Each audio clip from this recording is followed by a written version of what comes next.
सबको जय ठाकुर का प्यार भरा नमस्कार। साथियों, जैसा कि आप जानते हैं, हमारे हिमाचल में पंचायती राज चुनाव का बिगुल बज चुका है। इस 3 टायर सिस्टम में पंच, उप प्रधान, प्रधान, उसके बाद पंचायत समिति सदस्य और ज़िला परिषद वार्ड सदस्य के रूप में बहुत से लोगों ने अपनी दावेदारी रखी है।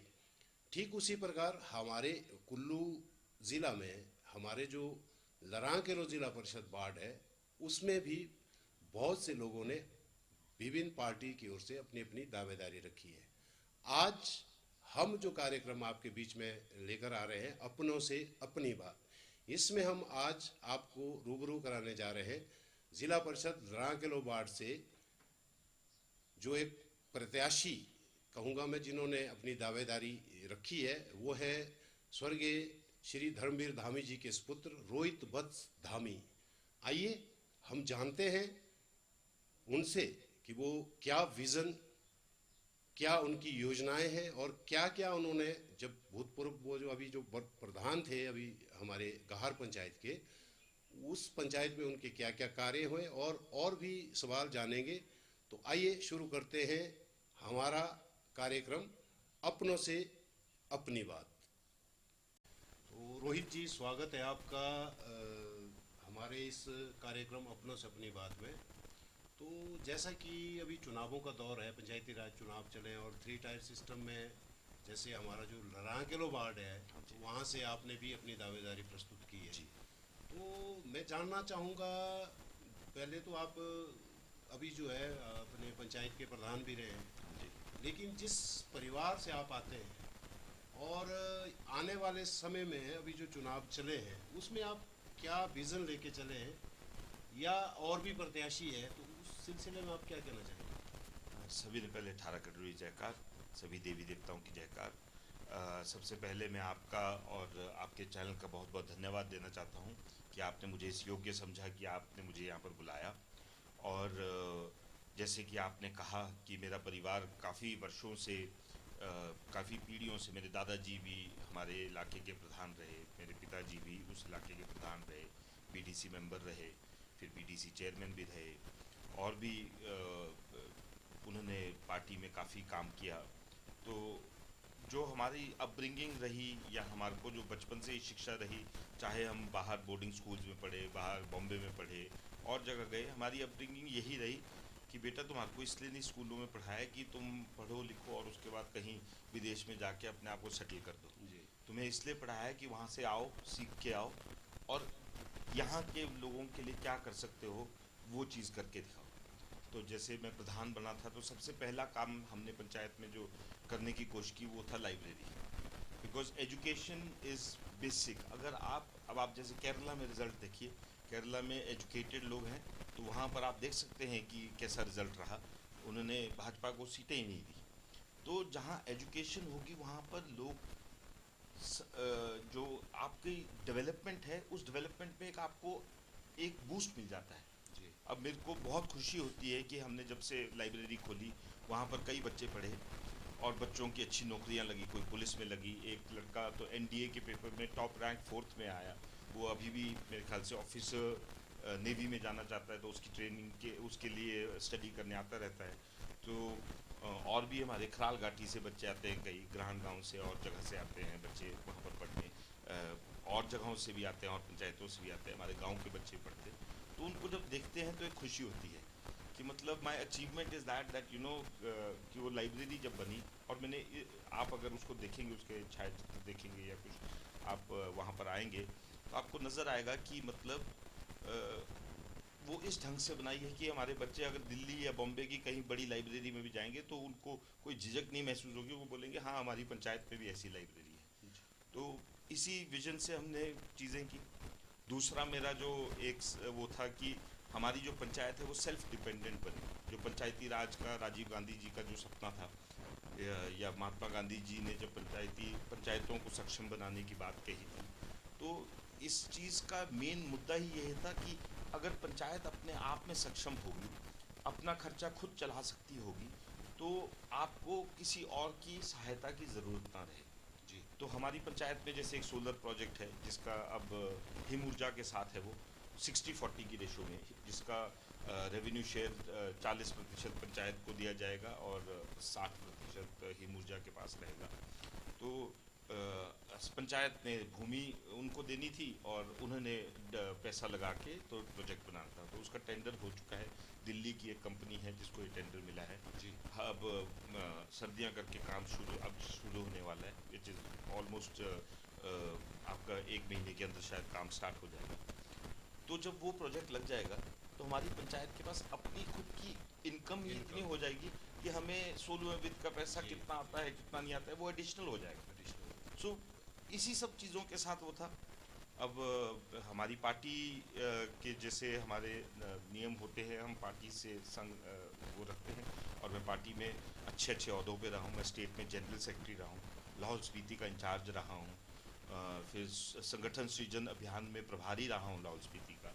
फिर आपका जब इलेक्शंस हुए तो पहली बार जब मैं प्रभारी था तो वहाँ से हम कांग्रेस की सीट जीत के आए, जबकि वहाँ से मंत्री थे मार्कंडे जी, उनको हरा के हम सीट जीत के आए। फिर कुछ हुआ जिसकी वजह से बाई इलेक्शंस हुए, फिर हमने दूसरा कैंडिडेट दिया, उस टाइम पे भी मैं सह प्रभारी था, तो उस टाइम पे अनुराधा जी का वो करके तो अनुराधा जी भी जीत के आए, दोनों बार वहाँ से जीत के आए। तो संगठन में भी हमने कार्य किया। फिर मुझे जिम्मेवारी दी गई थी स्टेट सोशल मीडिया की, उसको भी हमने बाखूबी निभाया। तो अब संगठन का वो है तो मैंने भी टिकट के लिए अप्लाई किया है पार्टी के पास। अब पार्टी का क्या दिशा निर्देश होता है वो देखेंगे। तो रोहित वत्स धामी जी, आपका जो नाम है ये अपने आप में एक अलग पहचान रखता है। आप जैसे सभी जानते हैं आपके पिताजी स्वर्गीय श्री धर्मवीर धामी जी का अपना एक रुतबा रहा है जी, अपना एक वर्चस्व रहा है कांग्रेस पार्टी के अंदर ही नहीं, पूरे जिला कुल्लू के हिमाचल प्रदेश में उनका एक अपना नाम रहा है जी। तो ये जो राजनीतिक आपका दौर है, जो आपका पदार्पण हुआ है राजनीति में, आप अपने आप को इस पूरे जो भी आपका राजनीतिक परिवेश है इसमें आप अपने आप को कहाँ पाते हैं? आपको नहीं लगता है ये जो नाम है ये आपकी एक ताकत भी है बहुत बड़ी और एक स्वाभाविक है? और देखा जाए तो राजनीतिक परिवेश या राजनीतिक विश्लेषण से अगर हम इसको थोड़ा सा इसका विश्लेषण करें तो आपके ऊपर जो है विरोधी जो एक रहता है, एक राजनीति का हिसाब है कि विरोधियों का भी एक दौर आता है कि कोई अगर उभरे ऊपर को उसे कैसे मतलब सीधा कहूँ तो कैसे दबाना है, मुंडी मुरोड़ दी है, मुंडी देशी तो रोहित धामी अपने आप को कहाँ पाता है? देखिए जी, मैं हमेशा कहता रहा हूँ स्वर्गीय धर्मवीर धामी जी जो थे वो न भूतो न भविष्य, उस तरह का इंसान ना कभी पैदा हुआ है ना कभी पैदा हो सकता है। जिस तरह का उदार दिल उनका था, जिस तरह का उदार विचार उनका था और जिस तरह के वो उनके जेस्चर्स थे, कई लोग का बोले बड़े बड़े टंडे आड़ा सायरा थे इंदौर लगा सा, तो उनका हर चीज़ ही जिसको बोलते ग्रैंड ओवर देन उनकी पर्सनैलिटी थी। तो उन जूतों को उन शूज़ में वो फिट होना मुश्किल ही नहीं नामुमकिन है किसी भी इंसान के लिए। तो वो तो मैंने कभी अपने आप को कंपेयर करने की कोशिश भी नहीं की। तुलना मतलब वो तो जिसको बोलते सूरज को दिया दिखाने वाली बात हो जाएगी। तो मैं हमेशा कहता हूँ कि मैं धर्मवीर धामी जी का बेटा हूँ, मैं धर्मवीर धामी जी नहीं हो सकता, मैं उनका बेटा हूँ। मैं उनके सिखाए हुए उनके सिखाई हुई चीज़ों से अच्छाइयाँ निकाल के उन अच्छाइयों का अगर 1% भी बन पाया तो भी मैं अपने इलाके के लिए और अपने लोगों के लिए बहुत कुछ कर सकता हूँ। जो आपके राजनीतिक विरोधी रहते हैं उनके बारे में आप क्या रखते हैं अपना विजन? देखिए सीधी सी बात है, मैं अगर आपको जिसको बोलते हैं कि स्पष्ट उस पर करूँ, जिसने कुछ काम किया है ना उसी के बारे में बुराइयाँ होंगी, जिसने कुछ किया ही नहीं ना उसके बारे में कुछ भी नहीं बोला जा सकता। तो मुझे कहीं ना कहीं लगता है ये जो नेगेटिव पब्लिसिटी होती है ना ये भी बहुत ज़रूरी है, क्योंकि मेरे को इस चीज़ के लिए एक बहुत अच्छा वो उदाहरण याद आता है। राजीव गांधी जी जब प्रधानमंत्री थे तो अटल बिहारी वाजपेयी जी बहुत बीमार थे और उनका बहुत क्या बोलते हैं इसका नाम तबीयत खराब थी। तो एक डेलीगेशन जाना था, तो उसमें ज़बरदस्ती उन्होंने अटल बिहारी वाजपेयी जी को भेजे थे, तो उन्होंने मना कर दिया, नहीं बोला सर आप मेरे लिए बहुत ज़रूरी है। बोला भाई मैं क्यों ज़रूरी हूँ तेरे लिए? कि बोला अगर सर आप पार्लियामेंट में मेरे को चेक नहीं रखेंगे, एक विपक्ष नहीं होगा, तो मैं अच्छा काम कैसे कर पाऊँगा? तो अगर मतलब मुझे एक अच्छी मूर्त बनना है, तो एक अच्छी मूर्त जो एक पत्थर होता है उससे तराश के निकाली जाती है। तो जो मुझ में कमियां हैं, जो मुझ में थोड़े मोटे कोई अवगुण होंगे कि जोरे ढूंढा सा या एंड अगेरा सा गल निशुन, जो भी बातें होंगी, उनको ये लोग इस तरह की हरकतें करके तराश रहे हैं कि एक अच्छी मूर्त आगे निकल के आए। तो मैं I take it as a blessing. अगर ये लोग नहीं होंगे जो कटाक्ष करते रहेंगे, तो शायद मुझ पे भी अहंकार ना आ जाए। I pray to God every day, यही मैं आशा करता हूँ कि भगवान जैसे कहते हैं कि with great power great responsibility, एक great responsibility is bestowed on you. तो आपको अगर उस टाइम पे अहंकार आ गया तो आप सब कुछ नष्ट कर देंगे। तो उस चीज़ के लिए इस तरह का भी विपक्ष और इस तरह का आपको एक चेक में रखने वाली चीज़ भी ज़रूरी है। तो अब थोड़ा सा अंतिम प्रश्न की ओर जाएंगे हम ना। तो रोहित जी, परसों एक आपकी कांग्रेस की मीटिंग हुई जी, जहाँ पे आपने अपना दावेदारी रखी, जो जी, मीटिंग थी जी, आपकी पूरे मनाली विधानसभा क्षेत्र की। हाँ जी, तो वहाँ पे हम भी मौजूद थे कवरेज के लिए। तो मैंने वहाँ पे आपके श्रीमुख से एक बात सुनी कि भाई नौतलानी, मैं चाहूँगा कि ये जो इस वक्त स्वाभाविक है, उथल पुथल रहती है, जब चुनाव आएंगे तो दावेदारियाँ भी बढ़ती है, हो सकता है अभी और दावेदार भी आएंगे, लेकिन ये जो आपने बात रखी, इसको आप किस एंगल में, मैं चाहूँगा आप दर्शकों को बताएं कि आपने किस भाव से मैंने ये जो बात आपने- रखी थी जी, वो थी कि या तो नांडा नौचता नहीं, जब नौचू तो तांते बेदा भी नहीं जानते खौल नहीं छोड़ू। जी, ठीक है जी। तो इसको कुछ लोगों ने किस हिसाब से लेना है, वो उनकी अपनी परिभाषा है, वो अपने हिसाब से सोच सकते हैं। पर मैंने जिस संदर्भ में कहा था वो यही था कि पिछले इलेक्शन में आप भी इसके साक्षी हैं, हम भी इसके साक्षी हैं। 15 साल गोविंद सिंह ठाकुर जी एक बहुत बीजेपी में एमएलए रहे, 4 मंत्रालय उनके पास थे, इतने बड़े लीडर्स थे। तो उनको हराना it was a tough job. और पिछले इलेक्शन में आप भी जानते हैं कि मैं जब नाचा हूँ, जब मैंने बोलना शुरू किया है, तो मैं फिर उसके बाद काफ़ी आपके चैनल पे भी मैं एक बार आया। बिल्कुल मुझे याद है आज भी, जिस दिन वो टिकट टिप्पणी हाँ हुई जी, थी, उसके दूसरे दिन ही सुबह हाँ जी, आपने फोन करके हाँ स्पेशली जी, कहा कि था कि चाचा मैंने अपना इंटरव्यू पक्ष भी करना रखना, था, हाँ जी, अपना मैंने पक्ष भी अपना रखना पक्ष चाहता रखना, हूँ। बिल्कुल, तो मतलब वही बात है कि मतलब तो तब मैंने कहा था कि नांदा नौचदानी नौचुकता बेबेदानी, कि मतलब उसी आधार से हम इन चुनावों में जाएंगे, क्योंकि ये एक सेमीफाइनल्स है पार्टी के लिए। और मैं पार्टी का if I have joined a party I will be loyal to my party. तो मैंने भी उसी आधार पे ये बात कही थी कि अगर पार्टी टिकट देती है तो वेल एंड गुड, अगर नहीं देती है तो फिर देखेंगे। मतलब बट ऐसा ना सोचें कि अगर कार्य करना होगा तो हम कार्य भी करते हैं। जैसे पिछले इलेक्शन में मैंने भी टिकट के लिए अप्लाई किया था मेरे पिताजी, हालांकि मेरा नहीं बनता था, पर कहीं हमने देखा कि हमारे परिवार जुड़ रहे हैं, कहीं हमने देखा कि हम इस वक्त पे ये सारी जो हमारे बीच में जो गिले शिकवे थे, जैसे मैं हमेशा बोलता हूँ कि दुनिया चुटा नहीं लाओ रूषा नहीं बनाओ, जो इधर जुट छड़ी खाओ तो मानू पुनिया। तो वो कहावत सच है कि अगर आप पुरानी बातों में लगे रहोगे तो कहीं हम डेवलपमेंट नहीं कर पाएंगे। तो उन सब चीज़ों को कड़वा घूट करना पड़ता है। पिछली बार मैंने किया, इस बार देखते हैं पार्टी के जितने भी हमारे सीनियर लीडर्स हैं, आला कमान है हमारे, अभी वीरू भाई जी बने हैं, बीसीसी के अध्यक्ष बने हैं, तो आई एम वेरी हैप्पी, क्योंकि वो भी संगठन से चल के आ गया है, तो ही नोज कि कैसे संगठन चलाया जाता है। तो इनके ऊपर है। बाकी विनिंग कैंडिडेट अगर देखा जाए तो किसी ढंग से मतलब विनिंग कैंडिडेट ही देना चाहिए इनको सब सीटों पे, ताकि हमारी पार्टी जो है सीटें लाए।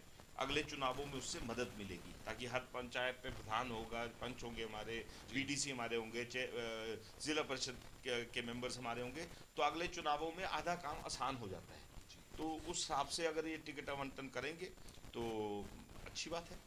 चलिए रोहित जी, आप हमारे स्टूडियो में आए, बहुत अच्छी वार्तालाप हुई आपसे। अंत में मैं चाहूँगा, अगर आप जैसे अभी तो चलो दौर चला है, हाँ जी। तो अगर आप दर्शकों को कुछ कहना चाहें, विशेषकर आपके रांकेलो वार्ड से जितने भी आपके वोटर्स हाँ जी। सपोर्टर्स, उनके लिए अगर बात रखना चाहें तो आप रख सकते जी, मेरा आप सभी लोगों से एक ही अनुरोध रहेगा कि don't choose a candidate because he और she are from a single party. वो एक पार्टी से संबंध रखते हैं या इस पार्टी से संबंध रखते हैं, सिर्फ इस वजह से ना चुनिए। उनके कार्य देखिए, उनमें क्या क्षमता है वो देखिए, उनका विजन क्या है वो देखिए, और हमारे इलाके में हमें क्या क्या चीज़ों की ज़रूरतें हैं उनके लिए देखिए। जैसे कि मैं आपको गिना सकता हूँ, जब आपदा आई मेरी पंचायत में सबसे ज़्यादा मकानों को मुआवजा, 80 के करीब मकान लोगों के जो पार्शली डैमेज और फुली डैमेज थे उनको मुआवजा मिला। 300 के करीब हमने, 300 से ज़्यादा ही हमने तरपाल बांटे। 250-300 के करीब हमने आपका इसका नाम राशन की किट्स बांटी। और आपका इसका नाम थ्रू जो आपकी ये होती है क्या बोलते हैं इसका नाम, राशन डिपो जो है, वहाँ के थ्रू हमने बहुत मतलब उधर हमने थोड़ा सा जैसे मतलब पार्शली कंट्रीब्यूट कर रहे थे हर किसी के राशन में, कि वहाँ पर से भी लोगों के ऊपर दिक्कत ना पहुँचे। जी। फिर हमने जब डेवलपमेंट की बात है, सोलर प्रोजेक्ट हमने लाया है। अभी अभी आप देख सकते हैं जो पीडीएनए के थ्रू हमारे मनाली कॉन्स्टिट्यूंसी के 3 ब्रिजेस जो आए हैं, उसमें मुझे अभी भी याद है उस दिन ये पोस्ट डिज़ास्टर इनकी टीम आ रही थी, जो असेसमेंट टीम आती है, नेशनल असेसमेंट टीम, वो टीम आ रही थी। तो उसका मुझे पता चला तो हमने पुल के पास उस टीम को रोका, वहाँ पर हमने उनको मुआयना करवाया, सब कुछ दिखाया। उसके बाद हमें ये जो 12 करोड़ रुपए ब्रिज के लिए मिले वो मिले हैं। फिर हमारे वहाँ पर लिफ्ट उठाऊ सिंचाई योजना हमने एक शुरू की जो जायका के तहत की। फिर साथ में हमने आपका जो उठाऊ ड्रिंकिंग वाटर, जिसमें 3 टैंक्स, बड़े बड़े टैंक्स हैं, वो ऑलरेडी कंस्ट्रक्टेड हैं, पाइपलाइन सारी बिछ चुकी है। नीचे जो पंप हाउस है उसकी कंस्ट्रक्शन कंप्लीट है, अब सिर्फ बाउंड्री वॉल का काम और पंप फिटिंग का काम रह गया है, वो भी मतलब फाइनल स्टेज पे है और वहाँ से शुरू हो जाएगा। उसके बाद पूरी की पूरी पंचायत में हमारी ड्रिंकिंग वाटर की कंप्लीट समस्या खत्म हो जाएगी, क्योंकि उसमें वो 3 मेजर जो बड़े बड़े टैंक्स हैं, वो टैंक्स इसी ढंग से बनाए गए हैं कि वो हो। और वो तब हुआ जब हमारी जो पहली ग्राम सभा थी उसमें हमने सवाल पूछे कि पर कैपिटा मतलब जो आपका जनरल एक पॉलिसी है कि 80 लीटर पानी एक आदमी को एक दिन में दिया जाना चाहिए और इतने लीटर पानी गाय को दिया जाना चाहिए, क्या उसके हिसाब से हमारे पास स्टोरेज कैपेसिटी है, क्या है? तब जो उस ढंग के सवाल पूछे गए पंचायत की ओर से, तो इनको मजबूरी में सरकार को ये चीज, उस टाइम पे बीजेपी की सरकार थी, मजबूरी में सरकार को ये चीजें हमारे को देनी पड़ी। क्यों? क्योंकि इस चीज से हम काफी मतलब 85-86 के बाद इन लोगों ने सस्पेंड ही नहीं किया था, चाहे वो आईपीएच विभाग था उस टाइम पे या बिजली बोर्ड था। ट्रांसफार्मर्स आए, स्ट्रीट लाइटें हमने सब जगह लगाई हैं। बाकी आपका इसका नाम सीएसआर से, जो कॉर्पोरेट सोशल रिस्पॉन्सिबिलिटी है, सीएसआर से जो कंपनियां हमारे इलाके में काम कर रही हैं, उनकी जो पेरेंट कंपनियां हैं, क्योंकि CSR budget is only this thing जो 100 करोड़ या 200 करोड़ से ऊपर की कंपनियां होती हैं उस तरह के उनके ऊपर लागू होता है। तो हमने उनकी जो पेरेंट कंपनी है उनको चिट्ठियां लिखी पंचायत की ओर से, और हमने सीएसआर से ही कोई 4-5 करोड़ रुपए के, जो आप देखेंगे सेवबाग ब्रिज के पास वो जितना भी दंगा और एम्बैंकमेंट हुई है, हमें कोई फंड नहीं मिला है सरकार से। वो सारा का सारा पैसा सीएसआर के माध्यम से हमने खुद अपने आप करवाया है। पंचायत मतलब पंचायत का भी पैसा नहीं लगा उसमें, वो हमने कंपनियों से पैसा लगवा लगवा के वो सारा काम करवाया है। उसमें थोड़ी मदद हमने पंचायत की ओर से भी की, चलो पत्थर वगैरह की और थोड़ा सा हेल्प वगैरह की है। फिर विजन तो बहुत है, अभी हमारे इलाके में बहुत कुछ करने को है। हमारा इलाका आप देखिए, माटी कोछड़ से लेकर परे तक का है, 16 टंकी का एरिया है। बाकी है टूरिज्म पॉइंट ऑफ व्यू से, we have so many places to develop in our area, we have so many things. मेरा वही था कि जिसको बोलते खरबूजा देख के खरबूजा रंग बदलता है। मैं एक विजन के साथ अपनी पंचायत में आया था, उस विजन के तहत मैंने डेवलपमेंट के काम किए, कुछ काम रह भी गए, उसके लिए अब समय की भी कमी रही, फंड्स की भी कमी रही, डिजास्टर्स इतने 2-2, 3-3 बार हमारे ऊपर डिजास्टर्स हुए, एक हमने इतना बड़ा पार्क बनाया था, सब कुछ था, वो जी बह जी। गया दरिया में, बहुत पैसा वहां पर वेस्ट हुआ। पर एक विजन के साथ आए थे डेवलपमेंट करने के। तो जब हमारी पंचायत सेल्फ सस्टेन्ड हो जाएगी, उस तरह से अगर हम मैं 18 पंचायतों में से 7-8 प्रधानों को भी इन्फ्लुएंस करके, उनको थोड़ा सा गाइड करके या कुछ करके एज ए जिला परिषद, अगर मैं वो 7-8 पंचायतों में भी उसी ढंग से वो कर सकूं और वो भी सेल्फ इंडिपेंडेंट बन जाए, तो आप सोचिए कि एरिया टोटल ओवरऑल कैसा डेवलप होगा। बिल्कुल। लाइब्रेरीज होंगी बच्चों के पढ़ने के लिए, अच्छे बुक स्टोर्स होंगे, अच्छा वो होगा। यस वी विल, पर हमें संस्कृति का भी ध्यान रखना है, डेवलपमेंट भी।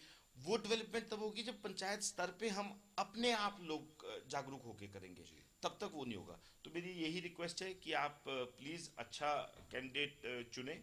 और अगर आप मुझे चुनेंगे और मुझे पार्टी ने ये मौका दिया, तो मैं आपको विश्वास दिलाता हूँ कि मैं अगले जो मेरे 5 वर्ष होंगे कार्यकाल के, उसमें मैं दिखा दूंगा हमारी लड़ाकेलो ज़िला परिषद वार्ड जो है कि किस ढंग से प्रोग्रेस की जाती है और किस ढंग से वो होता है। So with those words I would request कि आप लोग प्लीज़ अगर मुझे मौका दिया तो प्लीज़ मुझे चुनें। धन्यवाद। रोहित जी, आप हमारे इस कार्यक्रम अपनों से अपनी बात में आए। आपने अपना बहुत अच्छा लगा आपसे बात करके। आपने बहुत कुछ जानकारी दी अपने पंचायत प्रधान पद पे रहते हुए, और हमारी शुभकामनाएं आपके साथ है कि आपको आने वाले समय में समर्थन मिले और आप कांग्रेस समर्थित प्रत्याशी रांकेलो वार्ड से हों, और आप इस वार्ड को एक नए आयाम और एक नया जो आपका विजन लेके आप आएंगे, उसकी चर्चा करेंगे अगले एपिसोड में हम जरूर। तब तक के लिए आप सब देखते रहिए हमारा अपना चैनल और हमारा ये विशेष कार्यक्रम जो अपनों से अपनी बात। तो धन्यवाद सबका।